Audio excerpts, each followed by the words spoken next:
I'm Tiffany. Welcome to Towering TBR. If you're new, I am chronically ill and disabled, and unfortunately, my illnesses have been flaring up and I have had very limited energy. So I've decided I'm going to start breaking my wrap ups into multi parts, focusing only on a couple of books at a time. These are the last three that I read, and all of them were very good. The first is Livesuit by James S.A. Corey. Earlier this year, I read The Mercy of the Gods by James S.A. Corey, their first book in the new trilogy, The Captives' War. And I absolutely loved it and was immediately sucked in. I wanted to know more about this world. I did a dedicated video for Mercy of the Gods. I will link it up above and in the description below. So, Livesuit is a short story that takes place after book one. So, if you haven't read The Mercy of Gods yet, you'll want to read it before you read this short story. It follows people who are Livesuits. Essentially, they are people who merge together with some technology to kind of create an enhanced super soldier, which they absolutely need as they are fighting the Carricks, which is an alien sentient race that is so far beyond our understanding and complexity. We found out in the first book that the Carricks basically either collects sentient beings to be useful to them, or they just kill them. And so the humans have a very difficult battle. It did have some juvenile humor about, okay, so the Livesuit's on, they don't feel touch anymore. The Livesuits can even 3D print body pieces, like if they were, struck by a weapon. They can inject medications to help the fighters keep going, but they lose the ability to touch. And so there is some crass humor about sex and stuff that I thought was a little bit annoying, but didn't really take away from the story. And the ending was incredibly thought-provoking, and I really loved it. I gave it 4 stars and would highly recommend if you've read The Mercy of Gods and you want some more from this world. The next book I read was The Accidental Salvation of Gracie Lee, and this was one of my marble picks. My marbles is my TBR game of how I choose what I'm going to read. I will link the game if you haven't seen it. So this was frequently compared to my favorite book of all time, A Tree Grows in Brooklyn, and so I immediately really wanted to pick it up.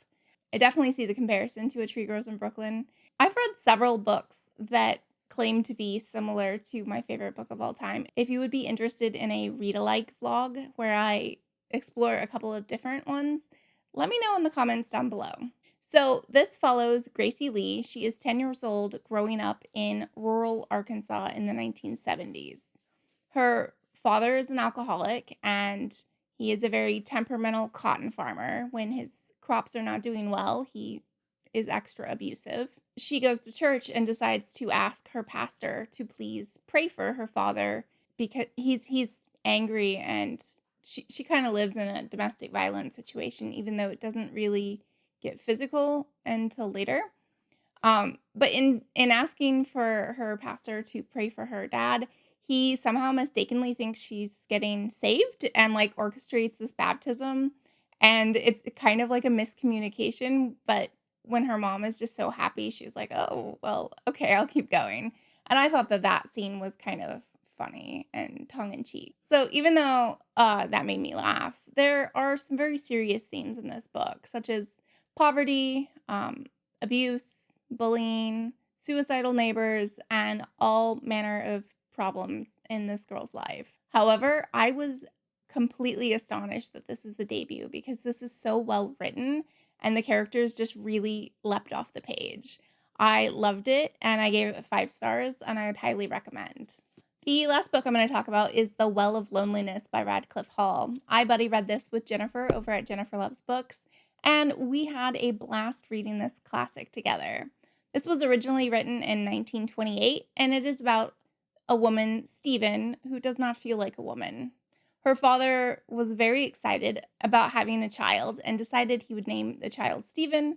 And when Stephen turns out to be a girl, he keeps that name anyway and allows her to basically act more like a boy would. For example, he would take her hunting or have her ride on horseback, and she would put a leg on each side, which apparently is quite controversial. So her father really knew that there was something going on with Stephen. This is called a lesbian classic because she will get into a relationship with women.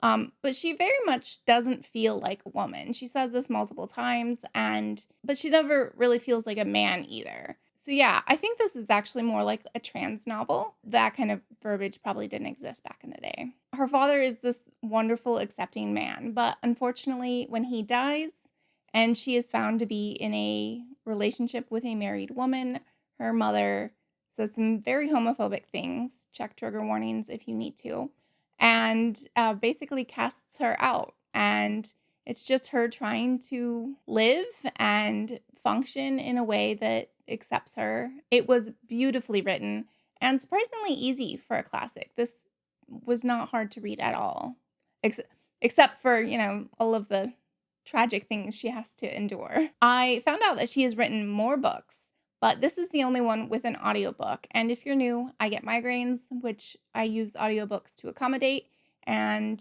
none of her other ones have audiobooks. So if I'm having a good spell where I can read with my eyes, I will definitely pick up more from her because this was fantastic. Okay, just wanted to make this a short video. How are you doing? Are you interested in any of the books I talked about today? What was the last book that you have read? Let's have a chat down in the comments below. Thank you so much for joining me. Happy reading!